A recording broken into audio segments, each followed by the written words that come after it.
Jesus.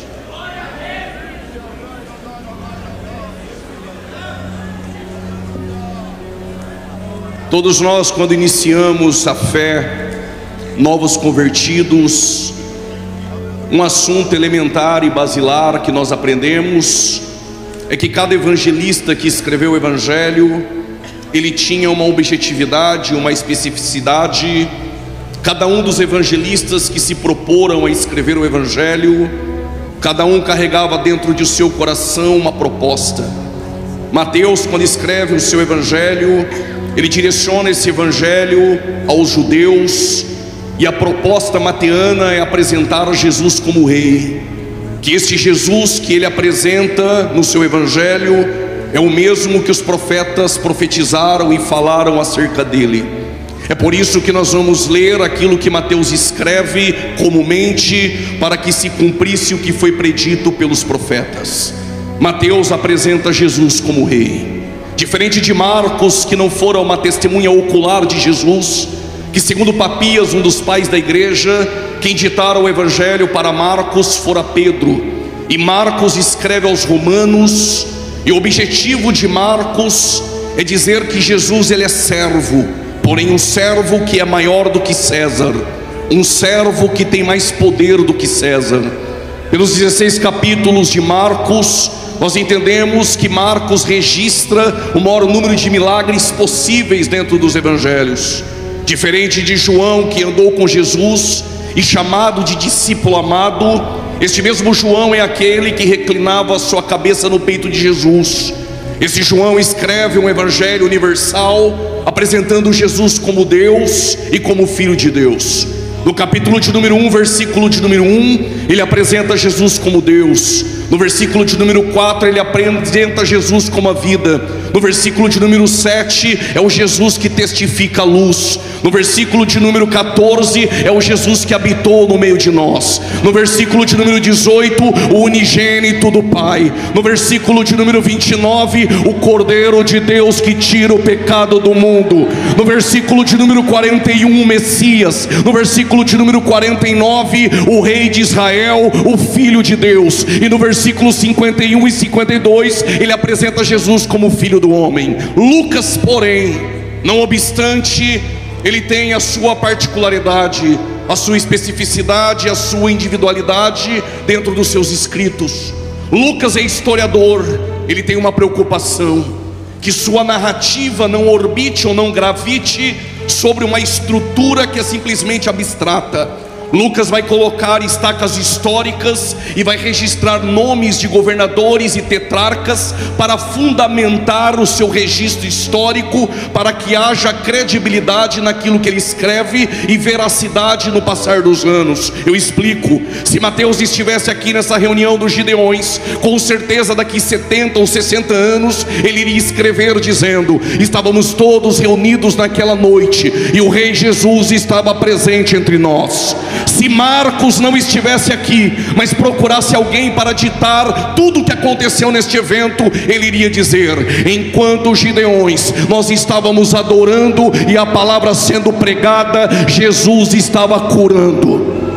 Parece que alguém acredita. Jesus estava curando e operando milagres.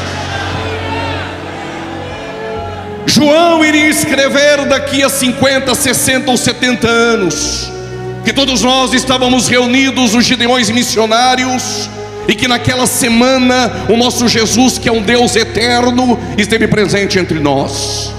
Porém Lucas não estaria presente, mas como historiador, ele iria procurar cada pregador que passou por este púlpito, cada membro de igrejas que vieram em suas caravanas, iria procurar pastores de casa em casa, iria recolher todas as informações, ajuntar as narrativas, e com certeza Lucas iria escrever concatenando em ordem cronológica. Desde o dia 27 de abril até o dia 5 de maio, estávamos reunidos em Santa Catarina, na cidade de Camboriú. O prefeito era este Pavan, e o governador de Santa Catarina, Jorginho Melo, e o presidente da república, o fulano de tal. E Gideões Missionários era presidido pelo pastor presidente, pastor Gilmar Miguel. E os pregadores que passaram por aquele púlpito ministraram em poder a palavra de Deus. É por isso que Lucas começa dizendo: e no 15º ano do reinado de Tibério César, sendo Pôncio Pilatos governador da Judéia, Herodes o tetrarca governador da Galileia, sendo seu irmão Filipe da região da Itureia e Lisânias da região de Abilene, sendo Anás e Caifás sumos sacerdotes. Alguém poderia duvidar se o rei Jesus estava entre nós, alguém poderia duvidar dos milagres registrados por Marcos, mas alguém iria dizer: é verdade, no ano de 2025, no mês de abril e maio, eles estavam reunidos naquele lugar. É possível que alguém duvide da cura, mas alguém iria dizer: é verdade, Gideões estava reunido naquele lugar e naquele mês, e há veracidade naquilo que Lucas está registrando. É por isso que Lucas diz que há imperadores, há governadores e sumos sacerdotes. Permita-me dizer isso, quando Lucas agora, como médico em uma ética apurada, ele coloca o S em pluralidade no sacerdócio, ele está dizendo: não poderia ter dois sacerdotes, só poderia ter um sumo sacerdote. Se tem dois, está corrompido. O que Lucas está registrando essa noite é: a palavra de Deus não está entre o império, a palavra de Deus não está entre os governadores, a palavra de Deus não está no templo. E por que não está no templo? Calma e segura, porque há 400 anos, desde Malaquias até Mateus, o céu se fechou em Israel. Desde Malaquias até Mateus, 400 anos sem palavra, 400 anos sem Deus. E no templo continua as mesmas musiquinhas, continua o entretenimento de bodes, continua levitas e sacerdotes se reunindo, mas de Deus escondeu a palavra do templo. A palavra não está no templo, a palavra não está no governo, a palavra não está no império, a palavra não está no sacerdócio. Onde está a palavra? Veio a palavra de Deus no deserto.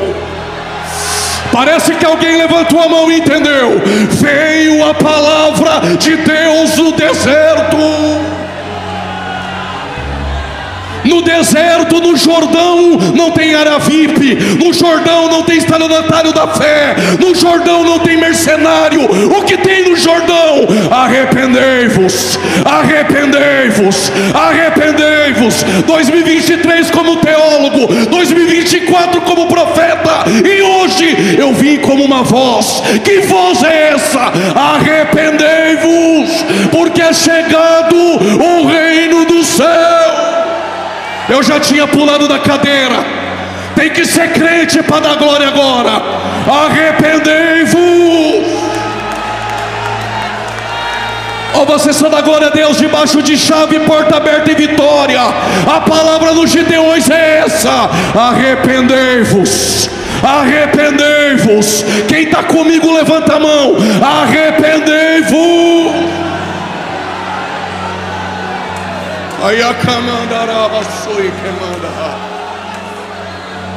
Se não aguenta a pressão, fica com a mão baixada e segura o glória. Mas se está comigo essa noite, a palavra de Deus, a palavra de Deus não está no monopólio e na corrupção, está em homens simples que carregam no coração a mensagem: arrependei-vos, porque é chegado o reino do céu.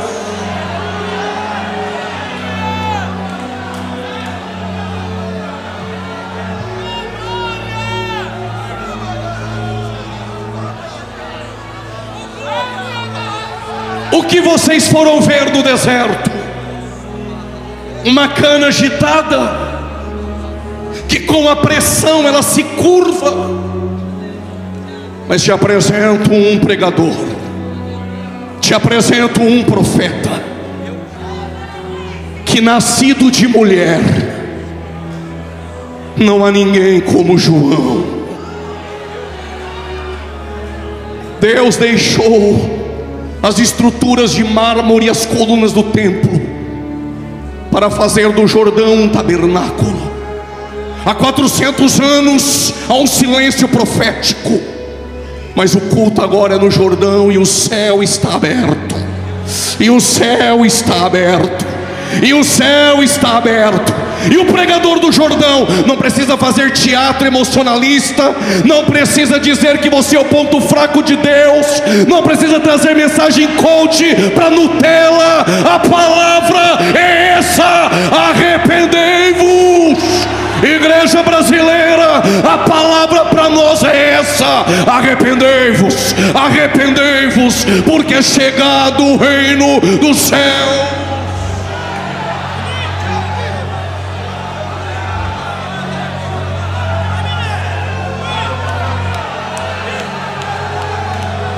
Quer abrir a boca para dar glória? Pode dar glória. Ou vai economizar e levar para a tua cidade? Deixa tudo aqui essa noite.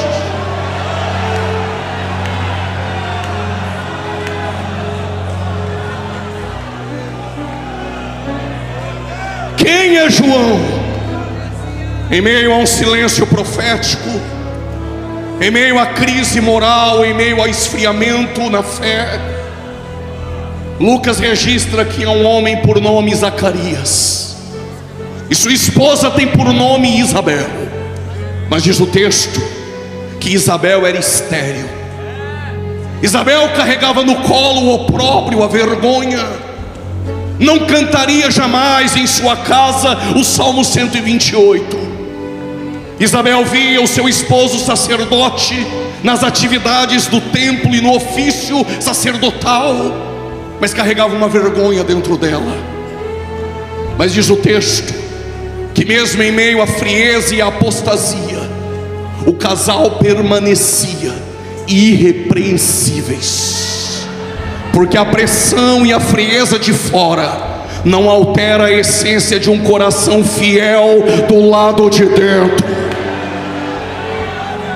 Mas ela é estéril e acreditava em um Deus que fez um ventre estéril de Sara gerar uma nação, que fez o ventre estéril de Rebeca gerar um herdeiro, que fez o ventre estéril de Raquel gerar um governador, que fez o ventre estéril de Ana gerar avivamento, que fez o ventre estéril da esposa de Manoá gerar um libertador, que fez o ventre de uma virgem gerar um salvador da humanidade, e que vai fazer o ventre dela gerar uma voz, a voz de arrependimento, que vai cruzar o tempo profético. De forma fidedigna e metódica, Lucas registra, com uma pena inspirada e apurada, com perspicácia ele diz: mas Isabel era das filhas de Arão, e Zacarias era da classe sacerdotal de Abias. Lucas não precisa dizer mais nada. O que Lucas está nos dizendo essa noite, Gideões, se ela é das filhas de Arão e o esposo é da ordem sacerdotal de Abias, Crônicas 24 e 25, o sacerdócio está corrompido. E por quê? Porque Anás já havia sido deposto. Anás é sacerdote caído, mas ainda tem influência dentro do templo. Por quê? Porque Roma bancava a cadeira. Tem muita gente com cadeira bancada, mas Deus não está no meio da corrupção e do monopólio. Deus está no Jordão com os céus abertos, usando um profeta de verdade.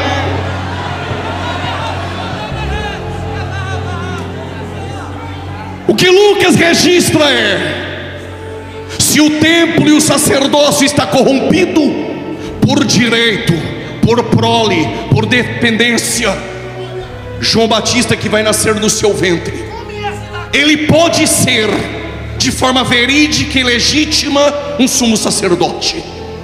Segundo Luiz Silon e Flávio Joséfo, havia naquele tempo de 20 a 25 mil sacerdotes. É possível que um sacerdote completasse a sua carreira ministerial e não tivesse uma única oportunidade de entrar dentro do templo e oferecer incenso. Zacarias tem a esposa estéril, mas ele vai participar de um sorteio que faziam como de costume. Em quem lançar a sorte e recair no sorteio, este terá o privilégio de entrar dentro do templo.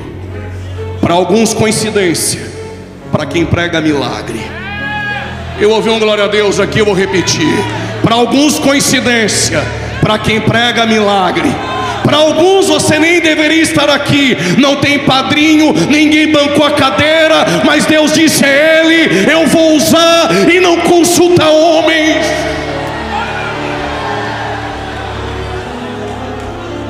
Zacarias vai colocar a veste de linho, vai preparar o incenso. E o que tem no incenso? Do lado de dentro, Zacarias, você não leva o que você quer. Do lado de dentro se entrega aquilo que eu estabeleci. Alguém deu um glória, eu vou repetir. Do lado de dentro da minha casa você não traz o que você quer. Do lado de dentro se traz aquilo que eu estabeleci. O que Deus estabeleceu. Incenso do lado de dentro. Os elementos são onixa. Pega uma concha nas profundezas das águas, abre ela, tira a esponja, queima, pega as cinzas e coloca dentro do recipiente de ouro. E agora vai atrás do gálbano. Gálbano é uma planta. Se você não machucar, não sai a essência. Mas quando machucada, quando machuca a gálbano, ela coloca para fora o que tem dentro. Tira o líquido do gálbano, coloca dentro do recipiente de ouro. E agora, pregador, vai atrás do estoraque. A planta estoraque, a sua folha, se você ver ela agora, está gotejando. Se for daqui 3 horas, está gotejando. Se for amanhã, está gotejando. Parece crente gideonita. Se você olhar para ele agora, está dando glória. Daqui 3 horas, está dando glória. E amanhã, está dando aleluia. E depois da manhã, está dando o grito de glória que o diabo odeia.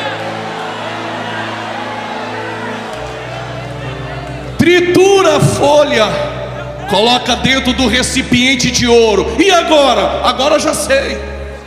Pego o meu fogo, acendo, sobe o incenso, está tudo bem. Se fosse na tua casa, estava tudo bem. Se for fogo dos homens lá dentro, eu te mato.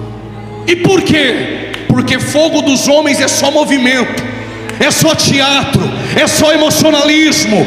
Tem movimento, não tem palavra. Tem pula-pula, mas não tem Bíblia. Engana os incautos. Mas você veio aqui essa noite para comer pão do púlpito dos Gideões essa noite.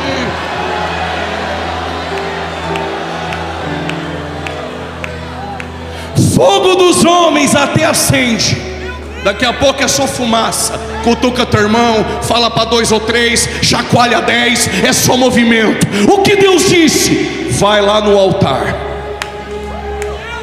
lá tem brasa e tem fogo. Que fogo é este? O fogo que eu acendi. E o fogo que ele acende, homem nenhum apaga. Se tivesse mais de 100 mãos levantadas, eu contava sobre o fogo. Gênesis capítulo 15, versos 17. Deus fez uma aliança com Abraão por intermédio do fogo. Êxodo capítulo 3, versículo 1 e 2. Deus falou com Moisés em uma sarça de fogo. Êxodo capítulo 13, versículo 31. A coluna no deserto é uma coluna de fogo. Primeiro livro dos Reis capítulo 18, versículo 38. Deus respondeu a Elias com fogo. Jeremias 23, versículo 29. A tua palavra é fogo. Zacarias capítulo 2, versículo 5. O Senhor é um muro de fogo. Mateus capítulo 3, versículo 11. Lá no Jordão, eu só batizo com água. Mas tem alguém? Parece que os pregadores conhecem ele. Parece que o ginásio, o pavilhão conhece ele. Quem é ele? Mais poderoso que o pregador, mais poderoso que João. Quem é ele? É aquele que vos batizará com o Espírito Santo e fogo. Só quem gosta do fogo reage essa noite.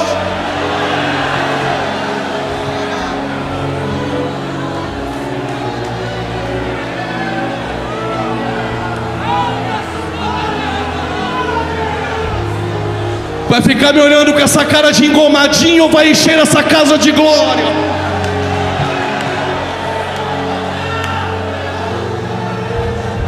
Segura.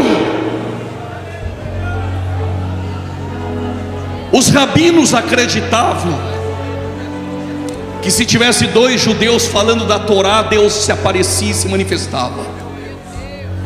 Segundo o Talmud, não poderia ter 9 pessoas para ter culto na sinagoga, no mínimo 10. Se tiver 9, porta fechada, não tem culto. Mas Jesus disse: se no pavilhão tiver 2 ou 3 crentes, tem culto. Aí tem 2 no caminho de Emaús andando, falando de quem? Falando dele. Ele apareceu. Diz o texto que quando ele falava, o coração deles ardia. Só dá glória se entender. A palavra arder no grego é kaio, e kaio significa, só para quem gosta, pegando fogo. Zacarias vai no altar pegar fogo e brasas para acender o incenso. Mas tem um detalhe aqui, pastores: o fogo no altar só acontece depois de limpar cinza e depois que o lenhador corta madeira. Madeira lá fora é grande, mas aqui no altar é no padrão dele. Vou repetir: lá fora é grandão, tem posição, tem até aparência. Aqui é no padrão de Deus. Sabe por que tem crente que não pega fogo? Porque é grande lá fora e quer ser grande aqui dentro. Mas se é grande lá fora e é modelado e podado aqui dentro, vai pegar, vai pegar, vai pegar. Já pegou, vai pegar em nome de Jesus. Tu não está achando que eu vim contar palestra de teologia aqui para você essa noite? Pentecostais e assembleanos ainda são batizados no fogo.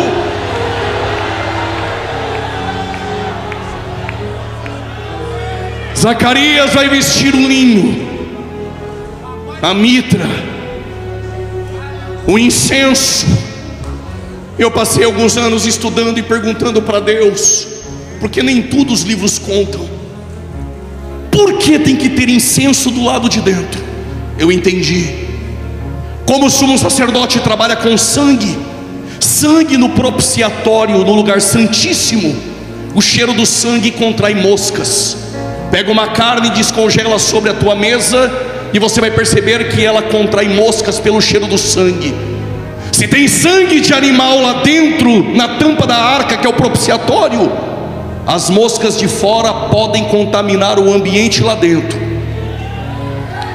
Mas quando o incenso sobe, mas quando o incenso sobe, mas quando o teu glória sobe, mas quando o teu aleluia sobe, o que vem de fora não contamina o ambiente do lado de dentro.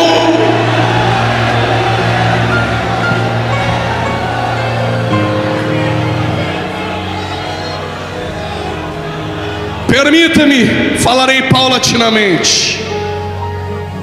Zacarias sabe que há 400 anos Deus não fala. Zacarias sabe que os céus em Israel está fechado desde Malaquias. Ele vai para o formalismo. A mesma roupa, a mesma atividade, os mesmos materiais, elementos do incenso, o mesmo caminho, o mesmo endereço, o mesmo átrio, o mesmo altar do holocausto, o altar do incenso no lugar santo, a pia de bronze no átrio. É o mesmo caminho, o mesmo endereço. Não acontece com você na tua cidade?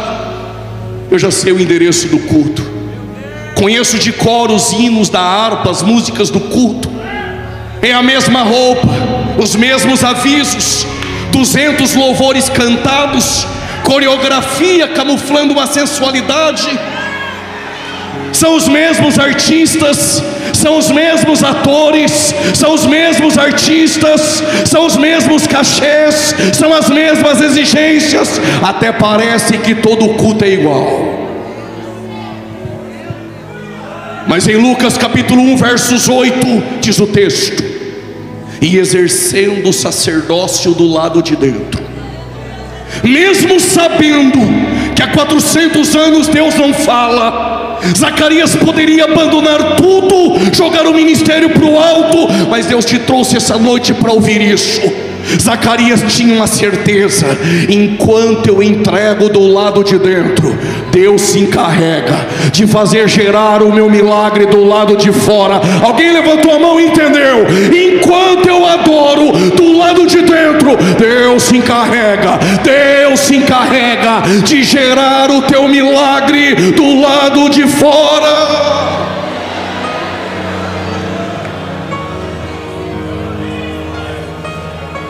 Até parece que todo Gideões é igual, até que no lugar santo, quando ele vai oferecer incenso, apareceu Gabriel, olhou para Zacarias e disse: Zacarias, não temas. Deus te trouxe aqui, irmã, para ouvir isso. As tuas orações, as tuas orações, as tuas orações, elas foram ouvidas.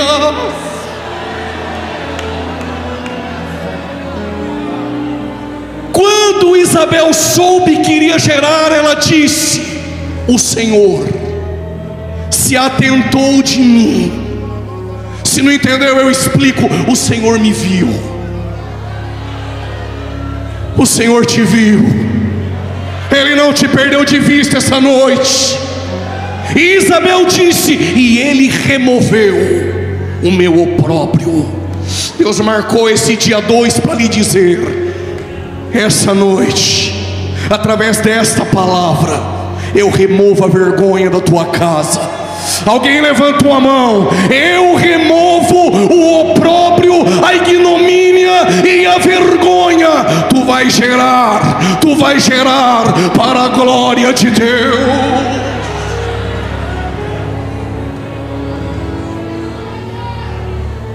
João Batista cresce,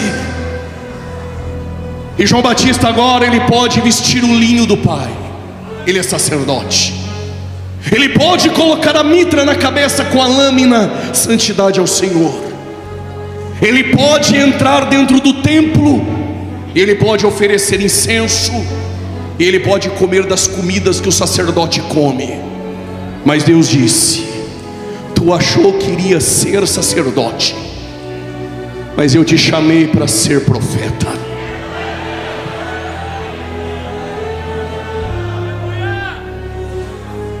A Bíblia não diz, mas imagino eu, João Batista dizendo: Senhor, eu não vou vestir o linho. Vai não. O linho está contaminado pela sujeira da corrupção.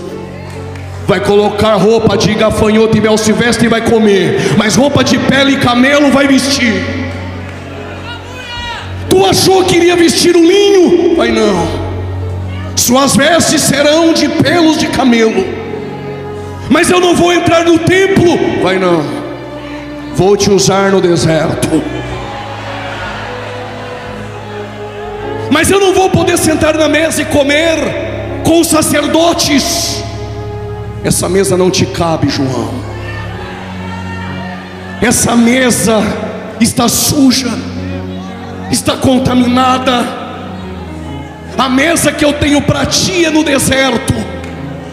Vai comer gafanhoto e mel silvestre. Mas aqui um atrito entre nós, pregadores. Qual o atrito? Na mesa de Jezabel come 850 e se fartam. E os verdadeiros? Obadias escondeu 100 na caverna e é pão e água. 850 comem do bom e do melhor. Estou falando em parábolas. E os verdadeiros só tem 100 com pão e água. Põe a câmera aqui em mim. Mais vale pão e água na caverna, no deserto, do que contaminado comendo comida na mesa de Jezabel. Quem está comigo essa noite? Se não aguenta a pressão nem da glória, nem disfarça. Está com medo de perder a agenda, abaixa a mão e fica quietinho. Mas se é profeta verdadeiro, que não se assenta na mesa, pula da cadeira, enche a casa de glória. Cadê o glória? Cadê o glória do povo de Deus?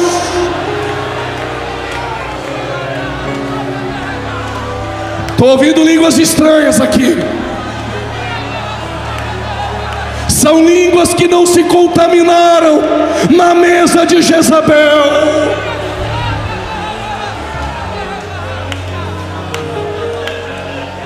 Na mesa de Jezabel tem os falsos.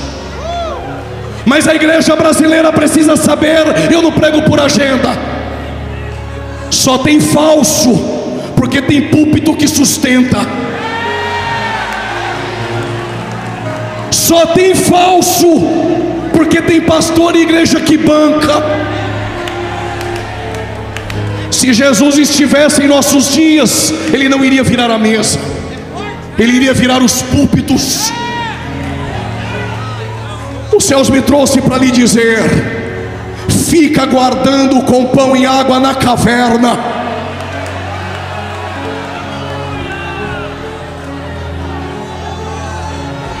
Quando eu li isso eu fiquei preocupado. Quem quer saber, pergunte por quê.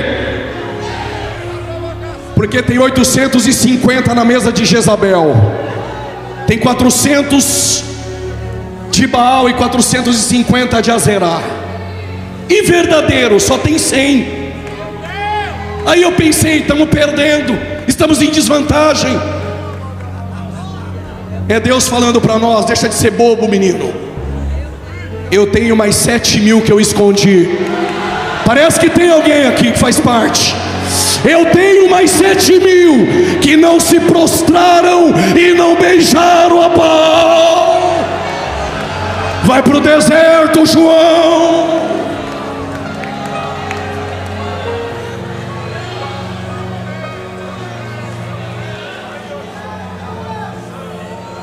João está no deserto. Diga comigo: João é profeta. Diga: mas o sangue é sacerdotal. Quando ele está no deserto, no culto, o culto no Jordão está cheio. Por que está cheio? Porque no deserto tem palavra. E lá no templo, há 400 anos, tem animador de plateia. Só que João é profeta, mas tem sangue sacerdotal. Então ele conhece cordeiro de longe.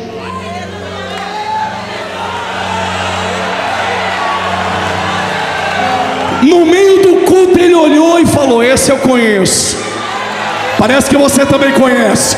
Eis o Cordeiro de Deus. No Jordão ele está.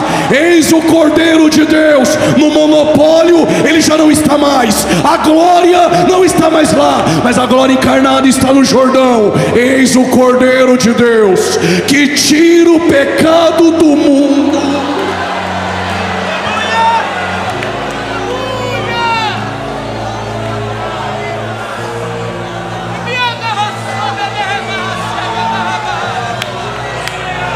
Se não conseguir, pode dar glória. Estou sentindo Deus na casa. O Cordeiro está na casa. O Cordeiro está na casa.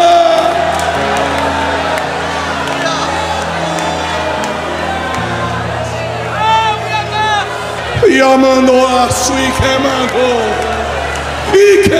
a sua e queimando. O céu está aberto em Gideões essa noite.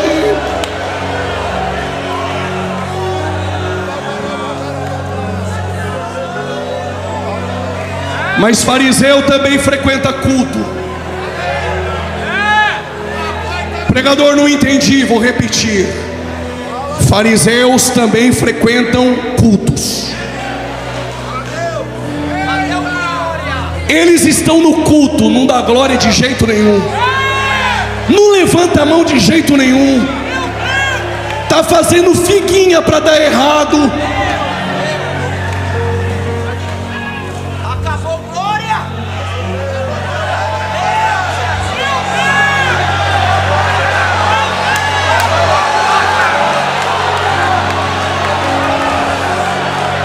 Se eu conseguir pregar, eu prego. Se eu não conseguir, deixa Deus fazer. Pregador, tem como provar que fariseu frequenta culto? Te prova agora.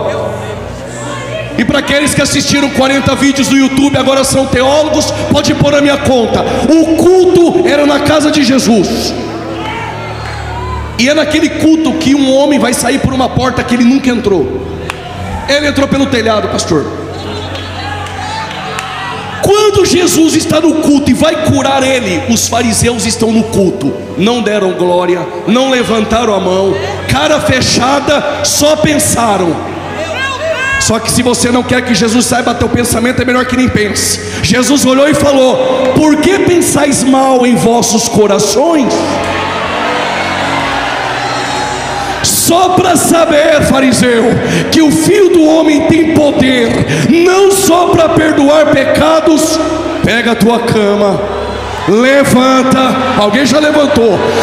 Alguém já levantou ali? Levanta e anda. Deixa o fariseu ficar aí sentado, rapaz.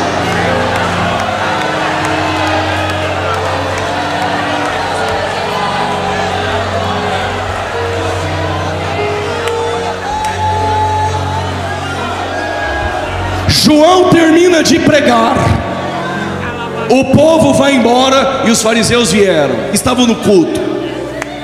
São aqueles que vivem de WhatsApp depois que você prega. Aí eles chegaram para João e perguntaram: és tu Elias? Não sou não. És tu o profeta? Se perguntassem: és tu um? Ele iria dizer: claro, mas o só tem um. Aí os fariseus querem saber de onde você veio, como chegou aqui. Aí eles perguntaram: quem és tu? Eu só sou uma voz. Eu só sou uma voz. Pregador Juliano não é ninguém, somente a voz do que clama: arrependei-vos, arrependei-vos. Veio a palavra de Deus no Jordão: arrependei-vos.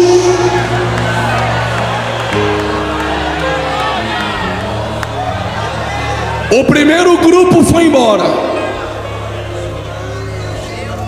Só que depois que Jesus veio ter com João, Jesus começou a fazer milagres, curar e batizar do outro lado.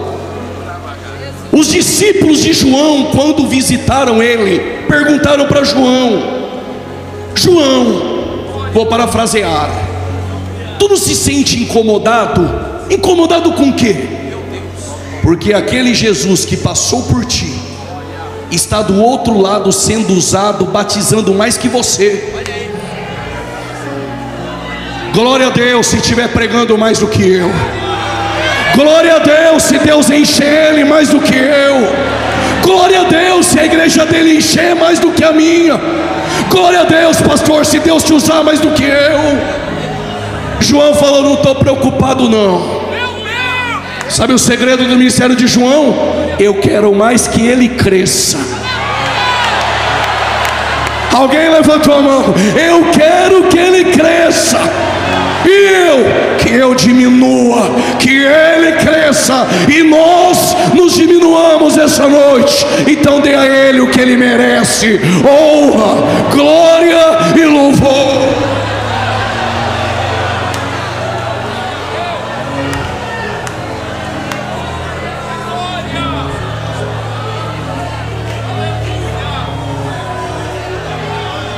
Se está pronto para escutar isso, diga amém. A voz de João fazia tremer o palácio de Herodes. Mas João nunca deixou o deserto para frequentar o palácio. Quem dera que alguém cortasse isso agora e mandasse para 2 ou 3 depois do culto. Profetas não frequentam palácios. Se frustrei, teu ministério veio no lugar errado. Profetas não frequentam palácios.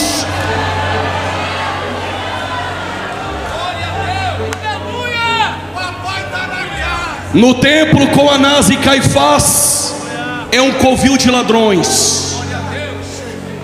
Mas os Herodes eram fantoches de Roma. E diz o texto em Marcos capítulo 6, versículo 20. Novo convertido, quando eu li isso, nunca mais esqueci. Mas era Deus me preparando para este tempo. Sabe o que diz Marcos 6, versículo 20?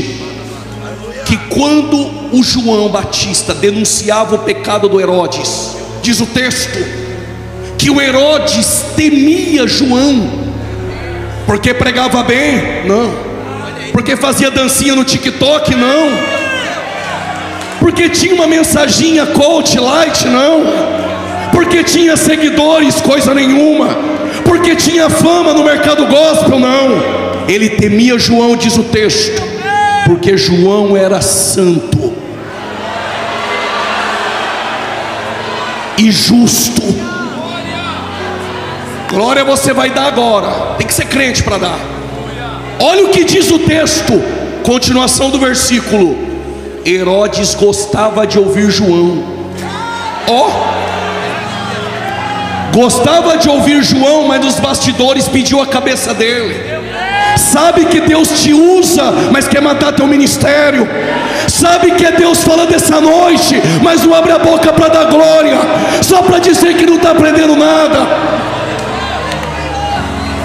Tem gente que sabe que Deus te usa, gosta da tua palavra, sabe que tu tem unção, mas não queria te ver aqui essa noite, pastor. Não queria te ver pregando aqui essa noite. Mas a cabeça de João vale metade de um reino. Eu também gosto desse silêncio. A cabeça de João vale metade de um reino. Prove, te provo.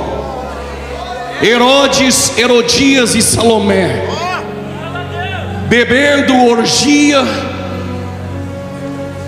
De repente, embriagado, Herodes falou para ela: pede o que tu quer, até metade do meu reino eu te dou.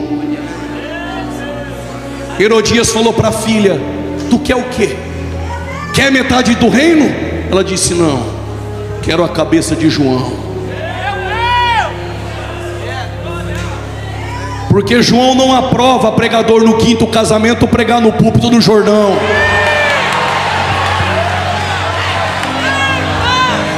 Porque João não aprova no púlpito entregando falsa profecia e crente sendo enganado. No culto do Jordão tem palavra, tem palavra, tem palavra. Só para você não esquecer: arrependei-vos, arrependei-vos, arrependei-vos. Oh glória, oh glória.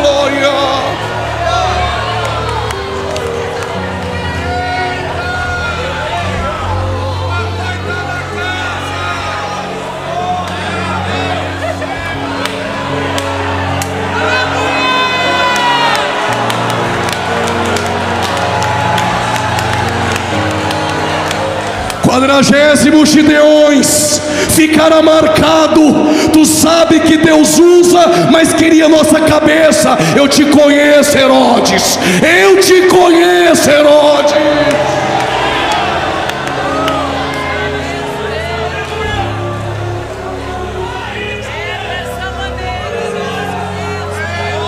João é preso. Arrancaram a cabeça do profeta, colocaram em uma bandeja.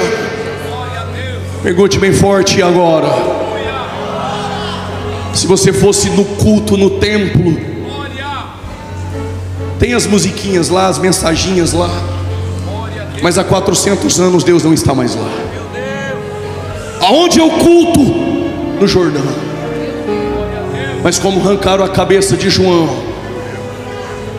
é como, vou repetir, os haters depois vão aproveitar, é como se tivesse uma placa no Jordão dizendo: o culto não é mais aqui. Mataram João. O culto não é mais no templo há 400 anos. Mas Isaías disse por quê? O profeta Isaías disse no capítulo 1: o culto que Deus reprova. Que culto era esse? Deus disse pela boca de Isaías: as tuas ofertas eu não quero mais, as tuas músicas não me alegram. Não venham mais para o meu culto trazer sacrifícios.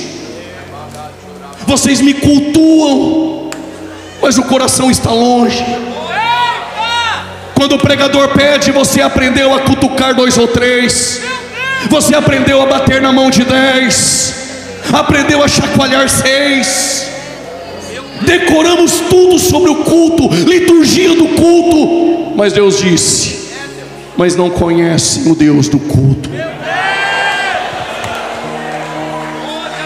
O profeta de Tecoa, lavrador e boiadeiro, Amós, no capítulo 5 disse: afasta de mim o intrépito dos seus cânticos, eu aborreço das tuas festas.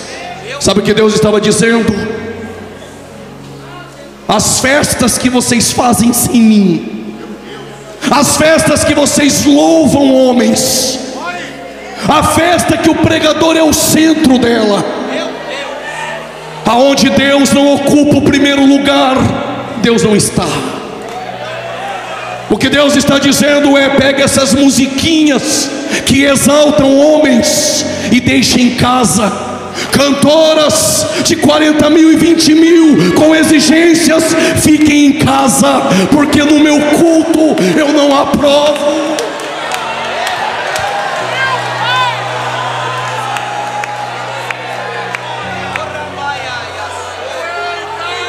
Mas em Samaria também era assim. Sabe o que aconteceu em Samaria? Quando a Síria invadiu o reino do norte, levou cativo os nossos irmãos do reino do norte, eles colocaram lá 5 povos: Babel, Cuta, Rava, Hamat e Sefarvaim. Por que a Síria colocou 5 povos? Para que Samaria perdesse a identidade. Cada povo trouxe o seu Deus, suas músicas, seus cultos, suas vestes. Houve um sincretismo religioso.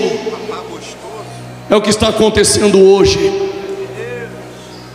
Neopentecostais travestidos de espirituais e pentecostais estão manchando o pentecostalismo no Brasil.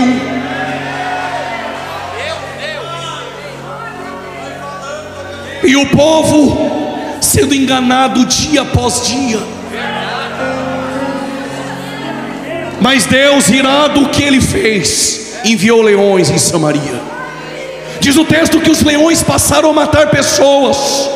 Alguém se levantou e foi ao rei da Síria e disse: ó rei, o Deus de Israel enviou leões para nos matar. Por quê? Porque nós não sabemos como é o costume do culto do Deus da terra.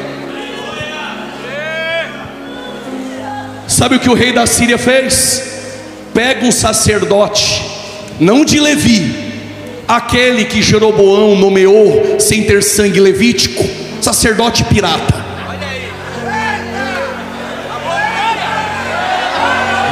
Eu vou repetir: traz um sacerdote pirata para ensinar para o povo a manha do culto, só para calar leões.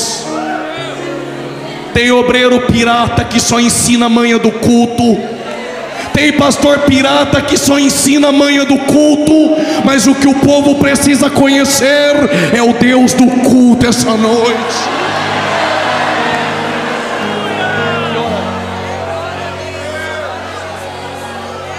Vocês me aguentam mais 10 minutos? Digam amém. Se não tem culto em Samaria, só tem sacerdote pirata, e aprenderam a manha do culto, não conhece o Deus do culto. Se não há mais culto em Jerusalém, e não há culto no Jordão, e agora? Se o sacerdote pirata ensinou a manha do culto, um sumo sacerdote, segundo a ordem de Melquisedeque, ele vai entrar em Samaria, não para ensinar a manha do culto, mas para ensinar uma mulher samaritana aonde é o culto e quem é o Deus do culto.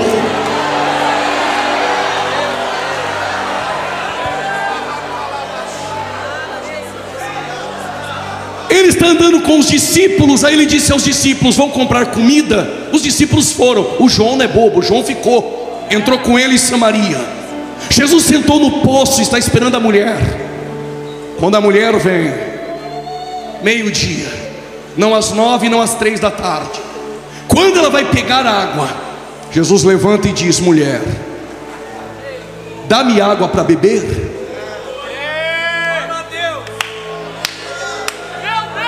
Como tu, sendo judeu, pede água para beber para uma mulher samaritana? Mulher, você vem neste poço, bebe água, vai para casa e volta a ter sede. Se tu conhecera o dom de Deus, e quem te pede água, tu já bebeu dela, tu me pediria, e eu te daria a água da vida eterna. Permita-me elucidar e elencar o meu pensamento no texto. Ela olhou nele de cima e embaixo e pensou: ué, como que tu tem água da vida eterna, se Moisés tinha um cajado, bateu no mar, mar vermelho abriu. Davi tinha uma funda, jogou, o gigante caiu. Os sacerdotes de Josué tinham buzinas, tocou, Jericó caiu. Sansão tinha uma queixada de jumenta, matou 1000 homens. Tu não tem nenhum balde.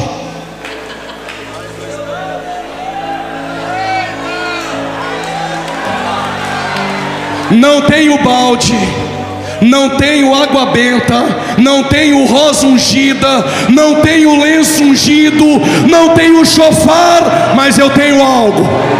Mas eu tenho algo que busca um presidiário no fundo do poço, que busca o traficante no fundo do poço. O que ele tem? Ele tem a graça. Ele tem a graça. Ele tem a graça.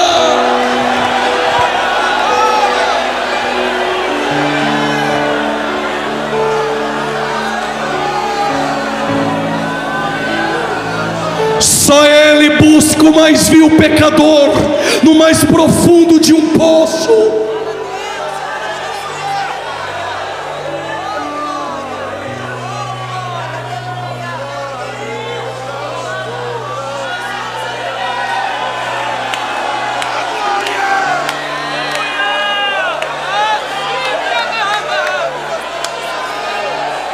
Então faz o seguinte: me dá dessa água para eu beber. Vai lá e chama teu marido.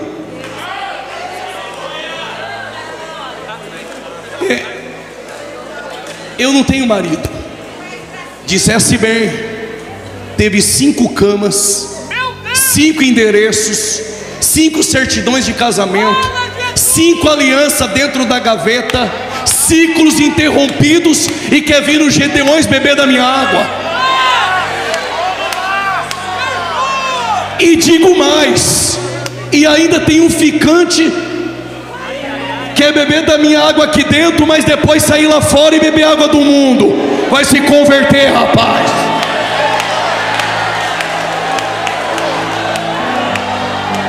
E pode fazer passinho, girar, pular. Eu sei, se tu é crente, é pelo fruto, é pela conduta. Olha para mim aqui. Evangelho não muda a diversidade. Evangelho transforma caráter.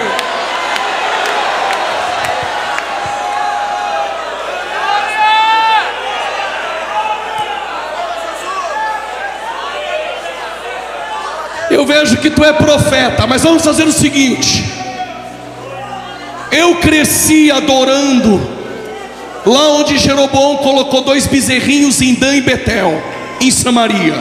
Os seus pais dizem que o culto é no templo de Salomão. Afinal de contas, aonde é o culto e quem é o Deus do culto? Não é nem em Samaria, não é também no templo em Jerusalém, também não é mais no Jordão. Aonde é? Está enchendo o pulmão de ar que eu vou contar. A hora é. Eu já tinha pulado da cadeira. A hora é. E a hora chegou em que o meu templo, o meu endereço não é no Jordão, não é em Jerusalém, é se você é um verdadeiro adorador. Eu estou procurando essa noite. Cadê você? Eu estou procurando essa noite quem vai ser o lugar do meu culto. Cadê você que veio para adorar?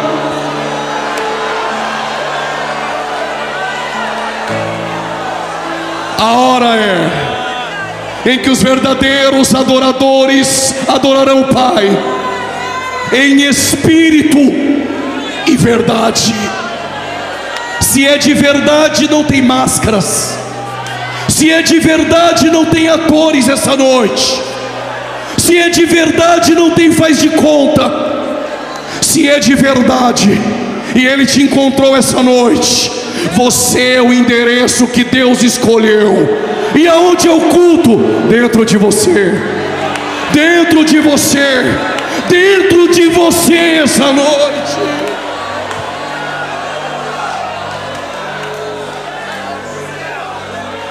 Sente. Já estou terminando. Pregador, se eu sou o ambiente do culto e o Senhor é o Deus do culto,